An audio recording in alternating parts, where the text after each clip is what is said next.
નમસ્કાર અને આભાર। આ ટેક્સ પેયરોના ટેક્સના પૈસે આઈએએસ જેવા અધિકારી એટલે કે પૂર્વ કમિશનર દેવ ચૌધરીજીએ આ 2.5 લાખની 7 બારનો વહીવટ એકલે હાથે જ કર્યો અને એનું પરિણામ એવું આવ્યું કે બાપ જેમ દીકરાઓને સપાટો મારે તેમ કોર્ટે સપાટો માર્યો અને કામ અટકાવી દીધું। કોઈ માર્જિનની ચિંતાની રસ્તાને ટચોટચ બધું બાંધી દીધું। જાગૃત નાગરિકના ધ્યાને આવ્યું, વકીલોની એક પેનલ બની અને તેઓ કોર્ટની શરણ સ્વીકારી અને કોર્ટે પછી આદેશ કર્યો કે ભાઈ આ કામ અટકાવી દો। કલમ 80 પ્રમાણે સરકારને નોટિસ આપવી પડે તે નોટિસ આપી। 60 દિવસ 2 મહિના વીતી ગયા છતાં એ નોટિસને કમિશનરે દબાવી રાખી, કોઈ જવાબ ન આપ્યો। અંતે કોર્ટની અંદર દાવો થયો, કોર્ટે સમન્સ કાઢ્યો, સમન્સ બજ્યો, પોતે હાજર નહીં, વકીલ મારફત હાજર, પણ કોઈ જવાબ નહીં, કોઈ ખુલાસા નહીં, જેનાથી ગત 30/5/2026ના રોજ એક તરફી અમારો કેસ સાંભળવા માટેની અરજી મંજૂર કરીને ગઈકાલે નામદાર કોર્ટે સવારે મને અને સિનિયર એડવોકેટ શ્રી કનુભાઈ લલ્લુભાઈ પટેલને બોલાવીને ઓર્ડર પ્રોનાઉન્સ કર્યો ડિટેલમાં। આ જે વખતે કેસ અમે દાખલ કરવા રાજનભાઈ જોડે ગયેલા સાહેબ પાસે, સાહેબે બે મુદ્દા ઊભા કીધા અમારી સામે કાયદાના, કે આ જે વખતે એમ કે આ તળાવ જે છે એ સરકારનો છે, માલિકી સરકારની, કબજો સરકારનો। એમણે એના ઉપર પ્લાન તૈયાર કીધો, એ પ્લાન સરકારમાં મંજૂર કરાવ્યો કમિશનરશ્રીએ, બરાબર। ત્યાર પછી આગળ જતાં એના ટેન્ડર બહાર પડ્યા, ટેન્ડર મંજૂર થયા, વર્ક ઓર્ડર અપાયો અને આ બધું કરીને જ્યારે એમણે છે તે કોન્ટ્રાક્ટરે કામ ચાલુ કરી લીધા, તો તમને એ અટકાવવાનો અથવા તો એમાં વાંધો લેવાનો તમને અધિકાર કયો? મારી સામે કોઈ કરે તો તે વ્યક્તિની સામે હું કરી શકું, મારી સામે કંઈ નથી, તો તમને કયો અધિકાર? આ પહેલો મુદ્દો, અને એ આ બંધારણનો મુદ્દો છે, કોન્સ્ટિટ્યુશનનો મુદ્દો છે, કાયદાનો મુદ્દો છે, અને એ જ મુદ્દો ઊભો કીધો।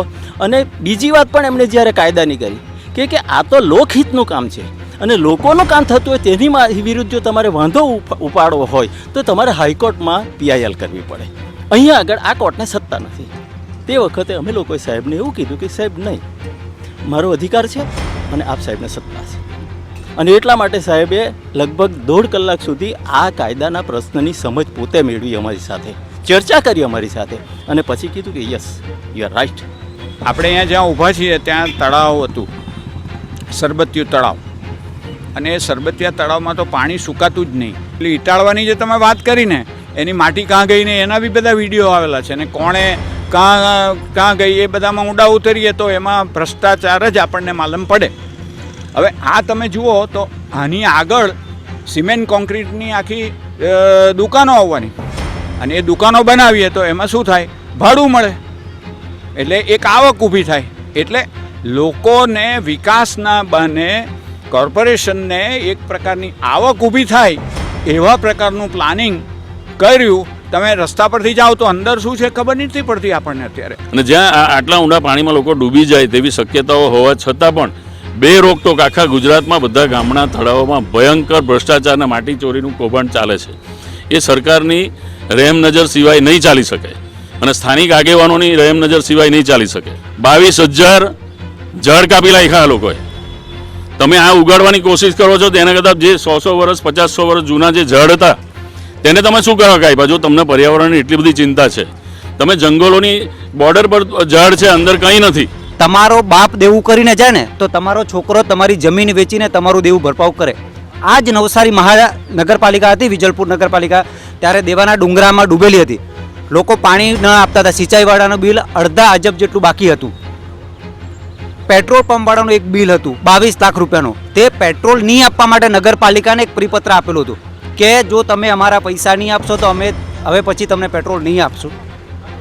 આ બધા ફાકા ફોજદાર જે નેતાઓ છે તે ગડબડ દોડીને ગાંધીનગર સુધી પહોંચે છે, ત્યાં ફોટા પડાવીને સોશિયલ મીડિયામાં મૂકે છે કે અમે આખું નવસારીને પેરિસ બનાવી દઈશું, દુબઈ બનાવી દઈશું, પણ એ તમારી લાયકાત નથી। તો તમે વિરોધ પક્ષને મજબૂત ના કરશો તો તમે આવીને આવી જ પરિસ્થિતિ સર્જશો। એને માટે આપણે બધા જ જવાબદાર છીએ એમ માનીને આપણે ચાલવું જોઈએ। મારે બીજું ખાસ એક વાત કરવી છે, મારા એક સામાન્ય નાગરિક તરીકે, કે કેરસીભાઈ, રાજન જોશી અને કનુભાઈ એ જે આને પર સ્ટે લાવીને પોતાની મહેનત કરી છે તે બદલ હું જનતા વતી એ સૌનો આભાર માનું છું કે એ લોકો આટલું તો કરી શક્યા. નમસ્કાર અને આભાર. ઘરની અંદર એક સાતબારો હોય ને ભાઈઓના 4-5 ભાઈઓના નામ હોય ને તો એ સાતબારનો બી વહીવટ કરવો હોય તો પહેલાં 3-4ની સહી લેવી પડે. તો આ તો 2.5 લાખ જનતાના ટેક્સ પેયરોની વાત થઈ. આ ટેક્સ પેયરોના ટેક્સના પૈસે આઈએએસ જેવા અધિકારી એટલે કે પૂર્વ કમિશનર દેવ ચૌધરીજીએ આ 2.5 લાખની સાતબારનો વહીવટ એકલે હાથે જ કર્યો અને એનું પરિણામ એવું આવ્યું કે બાપ જેમ દીકરાઓને સપાટો મારે તેમ કોર્ટે સપાટો માર્યો અને કામ અટકાવી દીધું. સરબતિયા તળાવની વાત કરવી છે. આ સરબતિયા તળાવ ઇન્ટરલિંકિંગના નામે વારે ઘડીએ ખોદાયું, ડેવલપ થયું, એનું રિનોવેશન થયું, ઘડીકમાં તાડપત્રી નાખી, ઘડીકમાં પાઇપ નાખ્યા, ઘડીકમાં આ નાખ્યું, ઘડીકમાં તે નાખ્યું, પરંતુ કોઈ દિવસ સક્સેસ નહીં થયું. સામે મળી મોટી મોટી લીલો, મોટી મોટી જાડીઓ અને ભરપૂર ગંદકી અને અસહ્ય દુર્ગંધ. એ દુર્ગંધને દૂર કરવાનું બીડું આઈએસ દેવ ચૌધરીએ ઉપાડ્યું. સાફ કરવાની હતી પેલી લીલી ગંદકી, પણ આખું તળાવ જ સાફ કરી નાખ્યું. સામાન્ય માણસ 10 બાય 10ની એની દુકાન બાંધે, એક 1 BHK ઘર બાંધે ને તો એણે 3 મીટર, 6 મીટર, 9 મીટરનું માર્જિન એણે જાળવવું પડે. પરંતુ આ સુપ્રીમ પાવર લઈને આવેલા હતા. કોઈ માર્જિનની ચિંતા નહીં, રસ્તાને ટચોટચ બધું બાંધી દીધું. જાગૃત નાગરિકના ધ્યાને આવ્યું, વકીલોની એક પેનલ બની અને તેઓ કોર્ટની શરણ સ્વીકારી અને કોર્ટે પછી આદેશ કર્યો કે ભાઈ આ કામ અટકાવી દો. રાજનભાઈ, આવું જ કંઈ થયું? Yes રજનીશભાઈ, absolutely. જાન્યુઆરી મહિનામાં આ ગેરકાયદેસરનું કામ ધ્યાન પર આવ્યું. ગુજરાત સરકારના નોટિફિકેશનનો સરેઆમ ભંગ, જેના માટે રજૂઆતો થઈ પરંતુ એમણે કોઈ જવાબ ન આપતા અમે સિવિલ પ્રોસિજર કોડ પ્રમાણે કલમ 80 પ્રમાણે સરકારને નોટિસ આપવી પડે તે નોટિસ આપી. 60 દિવસ 2 મહિના વીતી ગયા છતાં એ નોટિસને કમિશનરે દબાવી રાખી, કોઈ જવાબ ન આપ્યો. અંતે કોર્ટની અંદર દાવો થયો. કોર્ટે સમન્સ કાઢ્યો, સમન્સ બજ્યો, પોતે હાજર નહીં, વકીલ મારફત હાજર, પણ કોઈ જવાબ નહીં, કોઈ ખુલાસા નહીં. જેનાથી ગત 30/5/2026ના રોજ એક તરફી અમારો કેસ સાંભળવા માટેની અરજી મંજૂર કરીને ગઈકાલે નામદાર કોર્ટે સવારે મને અને સિનિયર એડવોકેટ શ્રી કનુભાઈ લલ્લુભાઈ પટેલને બોલાવીને ઓર્ડર પ્રોનાઉન્સ કર્યો. ડિટેલમાં 9 પાનાનો ઓર્ડર છે, જેમાં કોર્ટે બહુ ગંભીર નોંધ લીધી છે કે કલમ 80ની નોટિસ એટલે એને તો બહુ સિરિયસલી લેવાની છે સરકારશ્રીએ. 60 દિવસનો ટાઈમ એટલે આપવામાં આવે છે કે કશેક કોઈ ખોટો મુદ્દો ન ઉચકાય, કે લોકોના કામ ઉપર અવરોધ ના આવે. જેમ ભાજપ એમ કહે છે ને કે વિકાસમાં કોંગ્રેસ અવરોધે છે, એટલે 60 દિવસ આપેલા કે ભાઈ અમારી જો કોઈ ભૂલ થતી હોય તો બોલાવીને અમને ખુલાસા આપે. એ પણ નહીં. એ જતાં નોટિસ નીકળતા હાજર ન થતાં કોર્ટે બહુ જ ગંભીર નોંધ લીધી અને કોર્ટ સખત નારાજ છે કે નામદાર કોર્ટનો સમન્સ બજી જાય અને જો આઈએએસ લેવલનો અધિકારી જે કાયદાનો જાણકાર છે, પ્રોસિજરનો જાણકાર છે, જાણીબૂજીને ઈરાદાપૂર્વક જવાબ ન આપે, હાજર ન થાય, એને ગંભીરતાથી નોંધ લઈને આ કામને જે છે એ યથાવત સ્થિતિમાં નવો કોઈ ઓર્ડર ન થાય ત્યાં સુધી રાખવાનો હુકમ કર્યો છે. મારી દૃષ્ટિએ આ નવસારીના 1,87,000 વોટર્સ, 3 લાખની વસ્તી, ટેક્સ પેયર્સનો ન્યાયિક અને બંધારણીય વિજય છે. ખૂબ જ પવિત્ર ઓર્ડર છે. નવસારીના ઇતિહાસમાં સરબતિયા તળાવ ઉપર વારંવાર આ રીતે કામ થયું. આ ઐતિહાસિક જે ચુકાદો છે, આ મારી દૃષ્ટિએ આ હિસ્ટોરિકલ વર્ડિક્ટ નામદાર જજે આપ્યું છે, એ બદલ એમનો અને ન્યાયતંત્રનો, નામદાર અદાલતનો અને નવસારીના નગરજનોનો આ વિજય છે. કનુભાઈ, આઈએએસ જેવા અધિકારી એટલે એમ કહેવા જાય તો શહેરના તમામ નાગરિકો કરતાં કદાચ સારામાં સારું ભણેલા, વહીવટી પાવર ધરાવતા, કલેક્ટર જે સમાહર્તા કહેવાય તેના પછી કદાચ સૌથી મોટા સુપ્રીમ પાવર એમની પાસે હોય અને શહેરના વિકાસની જે મોટી દોરી હોય ને તે એમના હાથમાં હોય. જેમ પેલા ઘોડાની દોરી આપણા હાથમાં હોય, ઘોડો કેવી રીતના દોડાવો તેમ એ લોકો દોડાવે. તો આઈએએસ જેવા અધિકારી જેની પાસે આટલા સુપ્રીમ પાવર છે તે આવી ભૂલો કેમ કરતા હશે?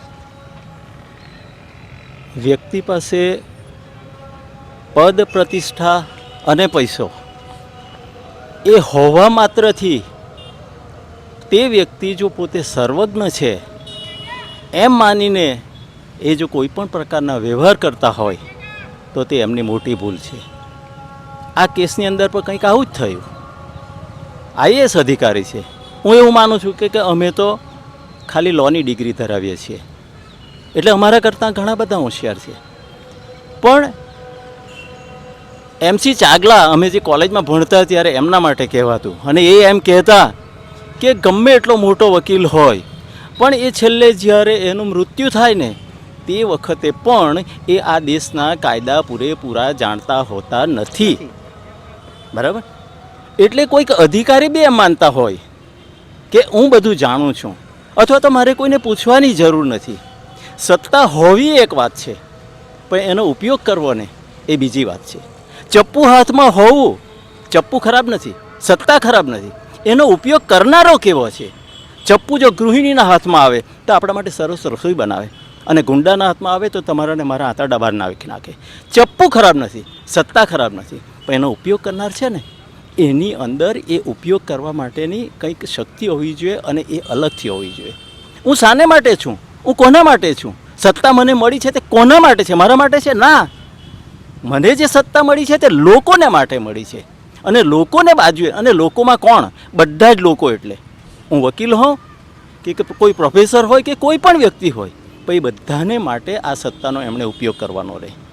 બીજી વસ્તુ મને જે દેખાય છે તે આ મુદ્દામાં જે તમે મુદ્દો જે કીધો છે, એમની સામે વ્યક્તિગત રીતે મને કંઈ વાંધો નથી, કોઈને જ નથી. હોય પણ ન શકે અને હોવો પણ ન જોઈએ, હું તો એમ કહેવા માગું છું. પણ સત્તા જ્યારે મળી ત્યારે એમને એ પણ ખબર હોવી જોઈએ છે કે નથી, હું નથી જાણતો, પણ તમને કાયદાકીય જ્ઞાન ન હોય, કાયદાકીય સમજ ના હોય, પૂરેપૂરી ન હોય, બરાબર, તો તે વખતે તમને સરકારી વકીલ પ્રોવાઈડ કરેલા છે સરકારે, કે જેની તમારે સલાહ લેવી જોઈએ. એક પણ મુદ્દો તમારી પાસે કાયદાકીય આવીને ઊભો રહે એટલે તેની તમારે સલાહ લેવી જોઈએ. આ મુદ્દામાં એ થયું નથી. એનો મતલબ શું થાય એ મારે કંઈ કહેવાની જરૂર નથી, બરાબર. પણ આ બન્યું, એ જો સલાહ એમણે લીધી હોત એડવોકેટની તો આજે કદાચ અમારા માટે બી આ પ્રસંગ ના આવ્યો હોત. એટલે કેટલીક ભૂલો એવી થયેલી છે, એ જાણીને થઈ છે, અજાણે થઈ છે, કે કયા કારણે થઈ છે, એ ચર્ચાનો વિષયને આપણે કરવી નથી. લોકોએ જેમ સમજવું હોય તેમ સમજી લે, મારે તો એની અંદર પડવું નથી. પણ આ હજુ પણ હું તમને કહું છું, અને તમારા માધ્યમથી હું નવા આપણા મેયરશ્રી જે છે એમને પણ એક સંદેશો તમારા મારફત મોકલવા માગું છું કે લોકોના હિતમાં, સમાજના હિતમાં આવા લિટિગેશન કરવાને એ અમને પણ પસંદ નથી, અને અમે કરવા પણ માગતા નથી, બરાબર. અને એટલે આ મુદ્દાનો પણ સમજપૂર્વક કાયદાને સમજી લો, કોર્ટે શું કીધું છે એ સમજી લો, તો કોર્ટે કયા કયા મુદ્દાઓને ધ્યાનમાં લીધા છે એ તમે પણ સમજી લો મેયરશ્રી એમના વકીલો મારફતે. અને પછી આ જે કંઈ કામ કરવાના છે તે લોકોના કામ તળાવ બાબતમાં કઈ રીતે આપણે શ્રેષ્ઠ કરી શકીએ. સુપ્રીમ કોર્ટનો એક જ વર્ડિંગ છે, બંધારણમાં એક સત્તા આપેલી છે. આ જે વખતે કેસ અમે દાખલ કરવા રાજનભાઈ જોડે ગયેલા સાહેબ પાસે, તો સાહેબે બે મુદ્દા ઊભા કીધા અમારી સામે કાયદાના, કે આ જે વખતે એમ કે આ તળાવ જે છે એ સરકારનું છે, માલિકી સરકારની, કબજો સરકારનો. એમણે એના ઉપર પ્લાન તૈયાર કીધો, એ પ્લાન સરકારમાં મંજૂર કરાવ્યો કમિશનરશ્રીએ, બરાબર. ત્યાર પછી આગળ જતાં એના ટેન્ડર બહાર પડ્યા, ટેન્ડર મંજૂર થયા, વર્ક ઓર્ડર અપાયો, અને આ બધું કરીને જ્યારે એમણે છે તે કોન્ટ્રાક્ટરે કામ ચાલુ કરી લીધા, તો તમને એ અટકાવવાનો અથવા તો એમાં વાંધો લેવાનો તમને અધિકાર કયો? મારી સામે કોઈ કરે તો તે વ્યક્તિની સામે હું કરી શકું, મારી સામે કંઈ નથી, તો તમને કયો અધિકાર? આ પહેલો મુદ્દો, અને એ આ બંધારણનો મુદ્દો છે, કોન્સ્ટિટ્યુશનનો મુદ્દો છે, કાયદાનો મુદ્દો છે, અને એ જ મુદ્દો ઊભો કીધો. અને બીજી વાત પણ એમણે જ્યારે કાયદાની કરી કે આ તો લોકહિતનું કામ છે, અને લોકોનું કામ થતું હોય તેની વિરુદ્ધ જો તમારે વાંધો ઉપાડવો હોય તો તમારે હાઈકોર્ટમાં PIL કરવી પડે. અહીંયા આગળ આ કોર્ટને સત્તા નથી. તે વખતે અમે લોકોએ સાહેબને એવું કીધું કે સાહેબ નહીં, મારો અધિકાર છે અને આપ સાહેબને સત્તા છે. અને એટલા માટે સાહેબે લગભગ 1.5 કલાક સુધી આ કાયદાના પ્રશ્નની સમજ પોતે મેળવી, અમારી સાથે ચર્ચા કરી અમારી સાથે, અને પછી કીધું કે યસ યુ આર રાઈટ, અને દાવો દાખલ કરો. સાચી વાત છે સાહેબ. કેરમાનભાઈ, આ એક તળાવ છે, બીજું એક તળાવ આપણે ઈટાળવામાં છે. ઈટાળવાનું તળાવ 12.5 કરોડનું ટેન્ડર હતું. જેયુ વસાવા ચીફ ઓફિસર હતા. 18 મહિનાની અંદર એ કામ પૂરું કરવાનું હતું. જો 18 મહિનામાં કામ પૂરું નહીં થાય તો રોજની 1,12,000 કરતાં વધુની પેનલ્ટી. આજે લગભગ 2 વર્ષ પૂરા થવાના, જૂનની લગભગ 24 તારીખે 2 વર્ષ પૂરા થઈ જશે. એટલે લગભગ 8 કરોડ રૂપિયા જેટલી તો પેનલ્ટી એ કોન્ટ્રાક્ટર ઉપર લાદવાની થાય. પરંતુ આજ દિન સુધી કોઈ પેનલ્ટી લાદવી જ નથી, કોઈ લાગી જ નથી. એ કામ હજુ પૂરું પણ નથી થયું. તો આવી પરિસ્થિતિમાં શું કરવું યાર? એમ તમે કાયદાના એમ જ્ઞાની છો, તમે વિરોધ પક્ષમાં છો, કરવું શું એમ? મારા બે વિદ્વાન વકીલો જે હતા, ભાઈ રાજનભાઈ અને કનુભાઈ, એમણે આપણે જે માટે આજે ભેગા થયા છે એની થોડીક કાયદાની ને કોર્ટની ને બધી છણાવટ કરી. એમાં એમણે જે મુદ્દાઓને જે કવરેજ આપેલું છે એ કવરેજ બહુ જ ટુ ધ પોઈન્ટ છે. આપણે અહીંયા જ્યાં ઊભા છીએ ત્યાં તળાવ હતું, સરબતિયું તળાવ, અને એ સરબતિયા તળાવમાં તો પાણી સુકાતું જ નહીં. અને એનું જે બ્યુટિફિકેશન જેને કહીએ, આજુબાજુ લોકો ફરવા આવતા ને એવો સુંદર પવન અને પર્યાવરણની જે આખી વાત જે છે એ પર્યાવરણ આજે આપણે જાણીએ છીએ કે પર્યાવરણની શું પરિસ્થિતિ છે. નિકંદન નીકળી ગયું છે. આંદામાન નિકોબારમાં બી મોટા મોટા ઉદ્યોગપતિઓ જવાના ને એ બાઇટ તમે જોઈ હશે. એટલે એમાં આપણે નથી પડતા.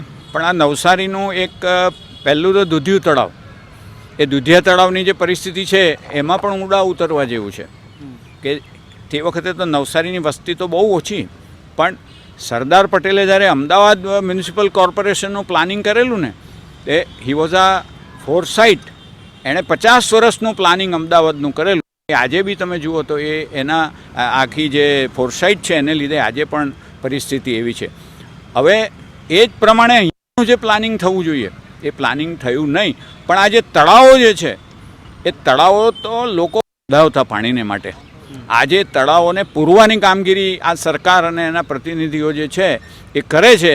એ મને એમ લાગે છે કે એ લોકોને માટે જબરજસ્ત એવી દુર્દશા ઊભી કરવાને માટે કરે છે, એવું મારું પોતાનું સ્પષ્ટપણે માનવું છે. અહીંયા આપણે ઊભેલા છે, તમે જુઓ તળાવની ફરતે લગભગ 20-25 ફૂટ જેટલી માટી પૂરી દીધી છે.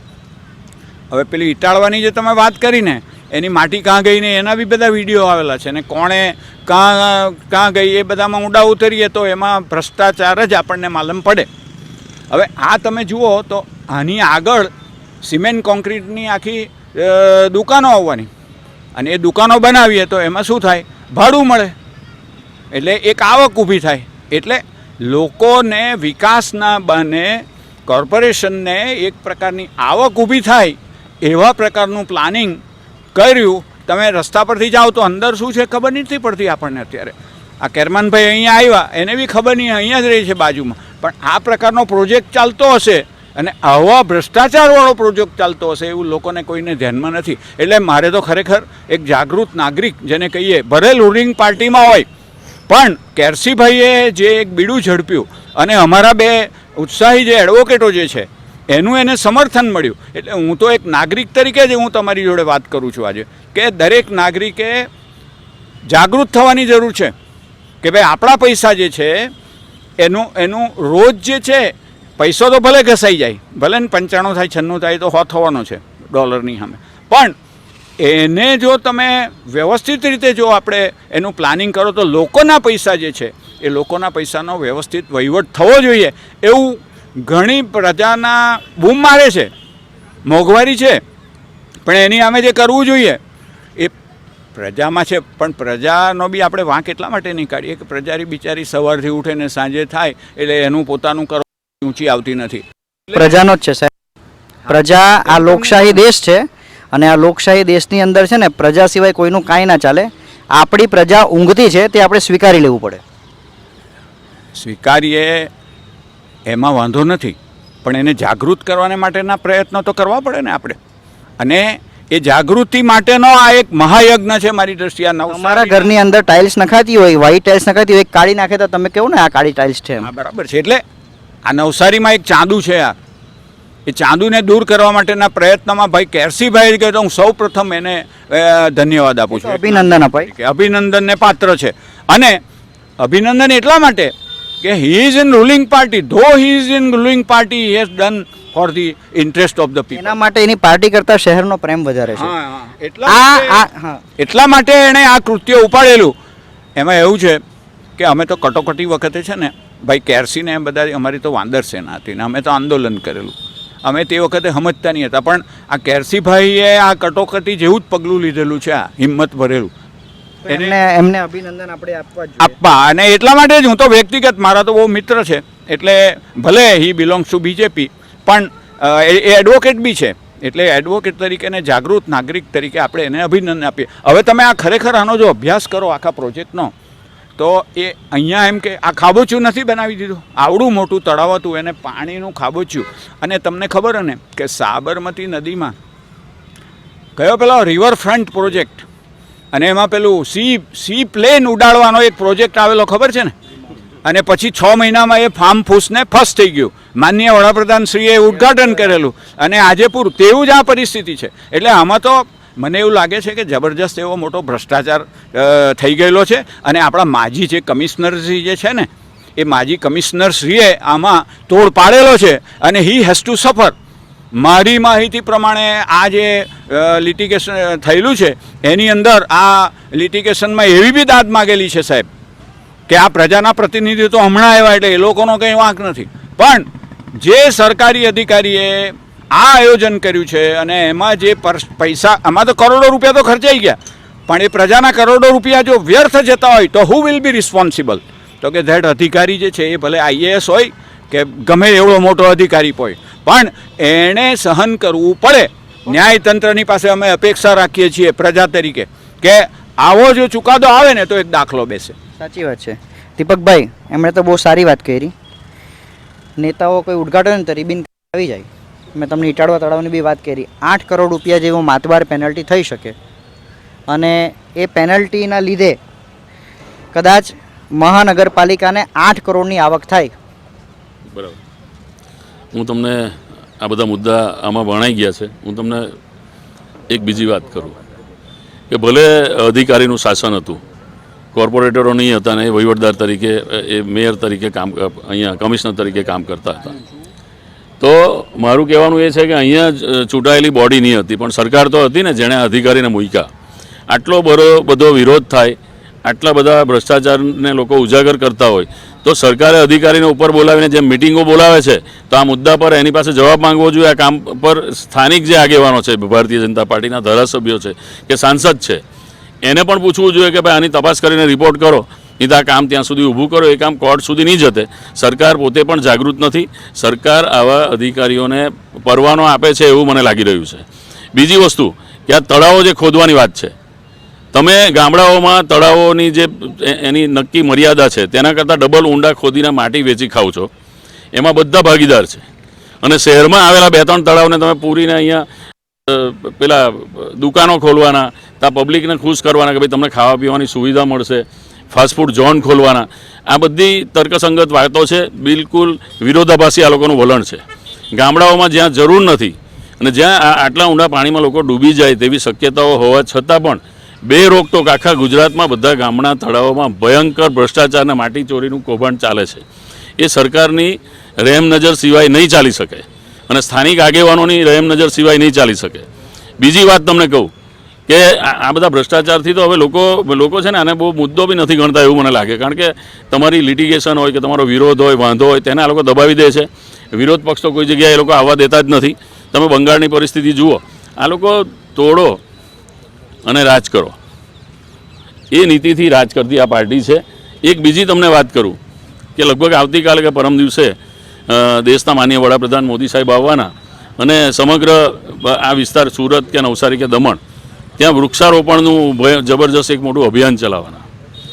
મારું કહેવાનું એ છે, હમણાં જ કોઈ સમાચાર મીડિયા ચેનલમાં મેં જોયું કે ભાઈ નવસારી નગરપાલિકાની ગાડી પેલા વૃક્ષોના છોડવા જે રોપા તે બેરિકેડ પર પેલા એને ડિવાઈડર પર મૂકેલા, તે ઉઠાવતા બી વિડીયો આવેલા છે. રજનીશભાઈ, આ શહેરની જનતા એ કહેવું છે કે તમે આ રોપા તો હજુ વાવવાના, એ ઉગે કે નહીં ઉગે એ તમારો કાર્યક્રમ પૂરો થઈ જાય. પ્રજાને એક મેસેજ આપવો છે કે અમે આ કામગીરી એક વૃક્ષ માકે નામ 22,000 ઝાડ કાપી નાખ્યા લોકોએ. તમે આ ઉગાડવાની કોશિશ કરો છો તેના કરતાં જે 100 વર્ષ 50 વર્ષ જૂના જે ઝાડ હતા તેને તમે શું કરવા કાપ્યા? જો તમને પર્યાવરણની એટલી બધી ચિંતા છે, તમે જંગલોની બોર્ડર પર ઝાડ છે, અંદર કંઈ નથી, લાકડા ચોરી, ઝાડ કાપવાની, આ ખેરનો ધંધો, ચંદનનો ભયાનક ચાલે છે. આ સરકારના બતાવવાના અને છાવવાના દાંત જુદા છે. પ્રજાએ આ સરકારને ઓળખવાની જરૂર છે. અને પ્રજાની એક મોટી ભૂલ છે કે અહીંયા મજબૂત વિરોધ પક્ષ 2 ટર્મથી પ્રજા જ લાવતી નથી. એનો ભોગ વિરોધ પક્ષ નથી બનવાનો, પ્રજા જ બનવાની છે. તે પ્રજાએ જાણી લેવાની જરૂર છે. ભરતભાઈ, હવે આ કોન્ટ્રાક્ટરે જે પૈસા રોક્યા હશે એની હાલત શું થવાની? કોન્ટ્રાક્ટરને તો જે થાય તે, હું સીધે આ કામના બાબતે રાકેશભાઈ ધારાસભ્યને જવાબદાર ગણું છું. કેમ ગણું છું કે 1.5 વર્ષથી આ નવસારી મહાનગરપાલિકામાં કોર્પોરેટર કે પ્રમુખો નહીં હતા, પણ તમે ધારાસભ્યો છો આ શહેરના, તમને લોકોએ મત આપ્યા છે, તમને જવાબદારી આપી છે આ શહેરની. તમારો બાપ દેવું કરીને જાય ને તો તમારો છોકરો તમારી જમીન વેચીને તમારું દેવું ભરપાવ કરે. આ જ નવસારી મહાનગરપાલિકા હતી, વિજલપુર નગરપાલિકા, ત્યારે દેવાના ડુંગરામાં ડૂબેલી હતી. લોકો પાણી ન આપતા હતા. સિંચાઈવાળાનું બિલ અડધા અજબ જેટલું બાકી હતું. પેટ્રોલ પંપવાળાનું એક બિલ હતું 22 લાખ રૂપિયાનું. તે પેટ્રોલ નહીં આપવા માટે નગરપાલિકાને એક પરિપત્ર આપેલું હતું કે જો તમે અમારા પૈસા નહીં આપશો તો અમે હવે પછી તમને પેટ્રોલ નહીં આપશું. આ બધા ફાંકા ફોજદાર જે નેતાઓ છે તે ગડબડ દોડીને ગાંધીનગર સુધી પહોંચે છે. ત્યાં ફોટા પડાવીને સોશિયલ મીડિયામાં મૂકે છે કે અમે આખું નવસારીને પેરિસ બનાવી દઈશું, દુબઈ બનાવી દઈશું. પણ એ તમારી લાયકાત નથી, કેમ કે તમારા દિલમાં આ શહેર પ્રત્યે પ્રેમ, લાગણીને ભાવ નથી. તમે ખાલી સોશિયલ મીડિયાના નેતાઓ છો, ફાંકા ફોજદાર છો. આટલા બધા દેવાના ડુંગરમાં ડૂબેલી નગરપાલિકાને હવે પછી જો સારું શાસન મળે, 1200 કરોડ રૂપિયા જેટલું બજેટ મળ્યું હોય, એ રૂપિયાનો દુરુપયોગ થાય. આજે 7 કરોડ રૂપિયા ખાડામાં નાખવાની શું જરૂર હતી? ઓલરેડી આ તળાવ તો સારું હતું જ, તમે 4 વર્ષ પહેલાં ડેવલપ કરેલું જ હતું. તો પછી આને તોડીને નવું કરીને 7 કરોડ રૂપિયા ખાડામાં હું કામ નાખવાની છે?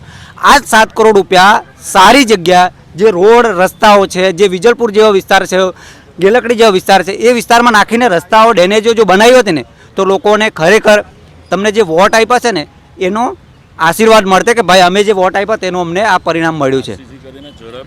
કેરમાનભાઈ, તમારી બાવાજીની ભાષામાં સોજ્જું નવસારી એમ કહેવાતું, હવે નવસારી કેવું?